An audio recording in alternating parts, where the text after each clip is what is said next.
মানিকগঞ্জের ২০০ বছরের ঐতিহ্যবাহী ঘিওরের সাপ্তাহিক নৌকার হাট। নদ নদীর পানি বৃদ্ধির সঙ্গে এ হাটে বেড়েছে নৌকা বেচাকেনা।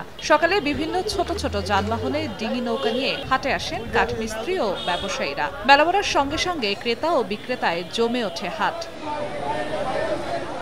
আকার ও টেকসই অনুসারে বর্তমানে এক একটি ডিঙি নৌকা বিক্রি হচ্ছে ২ থেকে ৯,০০০ টাকায়। ক্রেতারা বলছেন, পানি বৃদ্ধির সঙ্গে চড়া দামে বিক্রি হচ্ছে ডিঙি নৌকা। ডুঙ্গা কিনলাম তো ঠিক আছে, ডুঙ্গার দাম বাড়তে আজকে ডুঙ্গা ৫০০ টাকা বাড়তি কিনলাম। ২টা ডুঙ্গা কিনলাম কাজ করার জন্য, বাড়ি থেকে বেরেন যায় না পানি।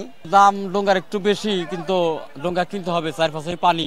বিক্রেতাদের দাবি, কাঠ, লোহা সহ অন্যান্য উপকরণের দাম বৃদ্ধি পেয়েছে, বেড়েছে মিস্ত্রির মজুরিও। লোহার দাম বেশি, কাঠের দাম বেশি, কিন্তু এভাবে পোষায় না আমাদের।